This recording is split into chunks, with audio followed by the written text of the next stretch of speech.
Imam Hasan Al-Basri rahimahullah ta'ala telah berkata, inilah dia wali Allah. Kita ingat wali Allah terbang pergi Mekah, tak naik kapal terbang. Kata Imam Hasan Al-Basri, this is the real wali Allah.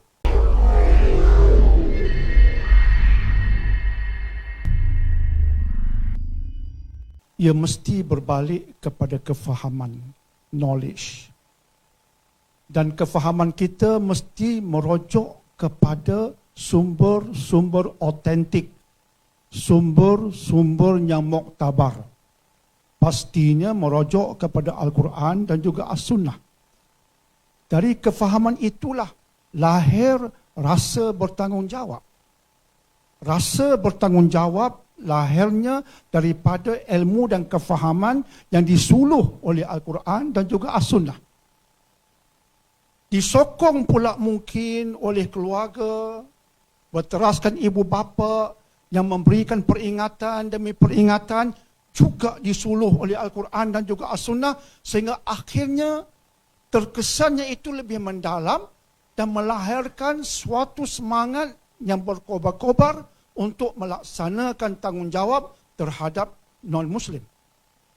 Antara tanggungjawab yang besar merujuk kepada Al-Quran ialah sebagaimana yang Allah firmankan dalam surah nombor 41, surah Fussilat, ayat nombor 33, Allah Azza wa Jalla berfirman, وَمَنْ أَحْسَنُ قَوْلًا مِّمَّنْ دَعَا إِلَى اللَّهِ وَعَمِلَ صَالِحًا وَقَالَ إِنَّنِي مِنَ الْمُسْلِمِينَ.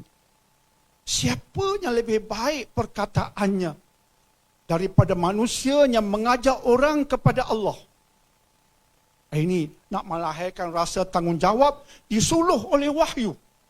Wahyu diturunkan untuk mengajar kita tentang cara hidup dan sistem hidup. Dan juga mendidik kita tentang tanggungjawab kita terhadap yang bukan Muslim.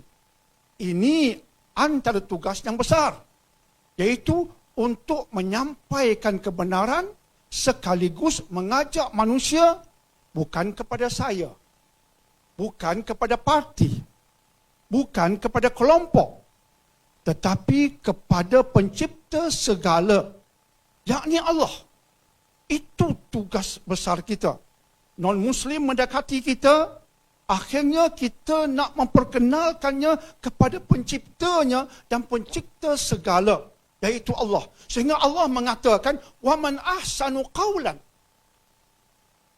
Siapa yang lebih baik perkataannya? Yang tersirat ialah, ini yang terbaik. Yang terbaik itu siapa dia? Yang mengajak manusia kepada Allah. Mengajak manusia kepada Allah artinya, dia kenal Allah sebagai Tuhannya.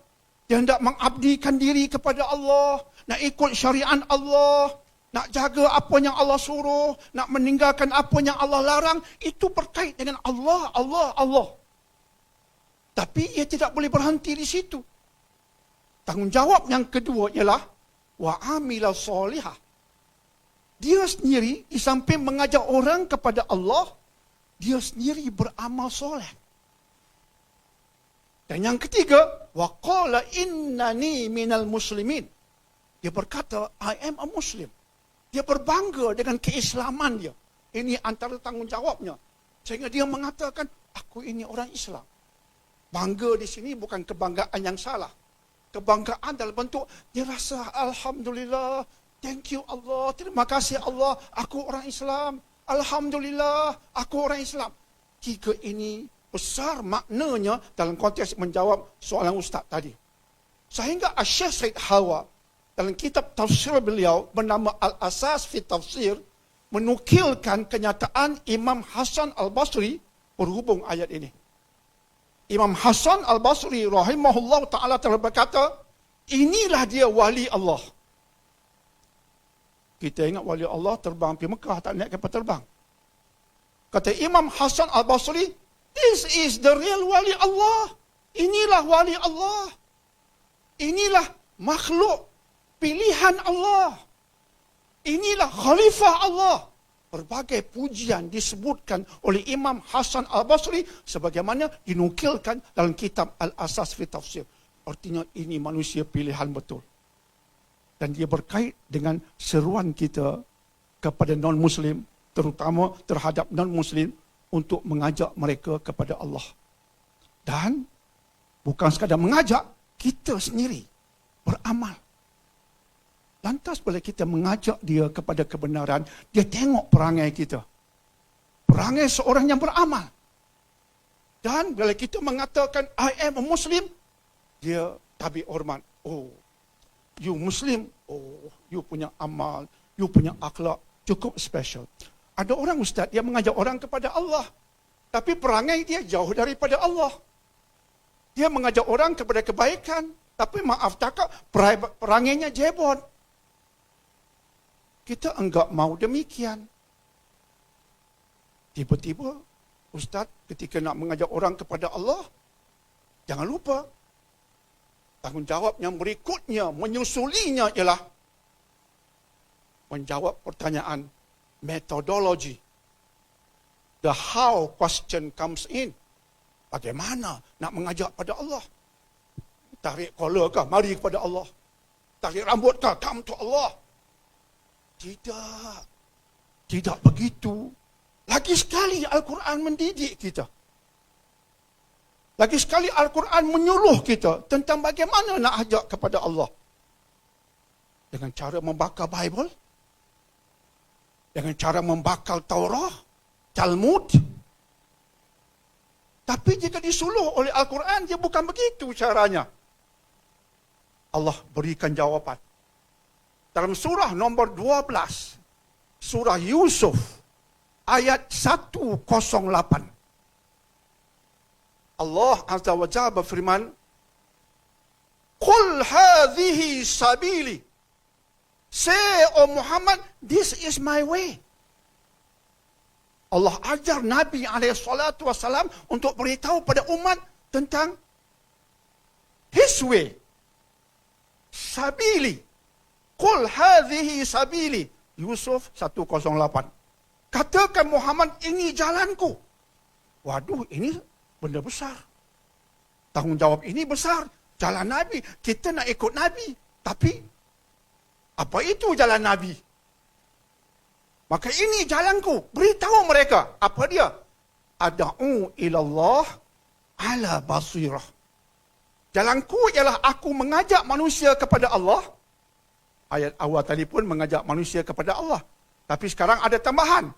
Ada'u ilallah, aku mengajak manusia, menyeru manusia kepada Allah. Dengan satu tambahan klosal, tambahan dalam ayat ini, iaitu tambahannya ala basirah. Nak mengajak orang kepada Allah ala basirah. Ini cara Nabi SAW. Ala basirah. Bila kita buka kitab tafsir Ibn Kathir dan sebagainya, kita nampak para ulama mengatakan ala basirah. Contohnya Imam Ibn Kathir mengatakan ala basirah artinya dengan hujah yang jelas. Sama ada hujah syar'i ataupun hujah rasional. Tadi Ustaz sebut tentang Quran dan sains. Ya, itu cara rasional. Kadang-kadang orang non-Muslim, dia saintis. Dia minat kepada sains, teknologi. Kita nak bincang tentang pendetilan agama, dia tak berminat. Nak bincang panjang ayat Quran, adab-adab tafsir Quran, dia lagi tak berminat. Dia berminat dengan sains. Kita kaitkan sains dengan Al-Quran. Tenganga mulut dia, tenganga mata dia, terbuka mata dia. Dan ini mungkin pintu gerbang untuk dia nak kenal lebih mendalam tentang Islam. Ala basirah. Bukan dengan maki hamun. Bukan dengan kutuk-kutuk dia di internet. Maki hamun dia. That's not the way. That's maybe our way, but not the Prophet's way. Peace and blessing be upon him.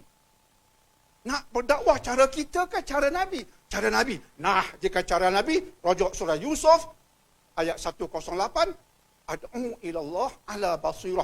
Kemudian Allah suruh Nabi baca. Ana wa manittaba'ani. Ini jalan ana, jalanku, kata Nabi, wa manittaba'ani. Dan orang yang ikut aku. Maka inilah jalan yang kita kena ikut. Dan sebagai penutup, kalau kita nak ikut Nabi, pastinya jangan lupa. Hari ini ada satu benda yang umat semakin lupa. Padahal dia penting, tanggungjawab penting. Akhlak. Kadang-kadang kita berdakwah ini, suara tak begitu banyak. Tapi dengan akhlak yang baik, non-Muslim terpikat. Cara kita bercakap, cara kita tolong dia, dengar masalah dia. Walaupun dia bercakap bahasa yang mungkin menyakitkan hati kita, kita sabar, kita lunak dengan dia, akhlak. Dan penutupnya, jangan lupa tentang akhlak ini, Nabi SAW bersabda, innama bu'istu liutammima salihal akhlak. Hadis ini riwayat Ahmad. Saya angkat hadis ini sebab hadis ini riwayat Imam Ahmad yang berkata Syekh Arnaud, hadis ini sahih.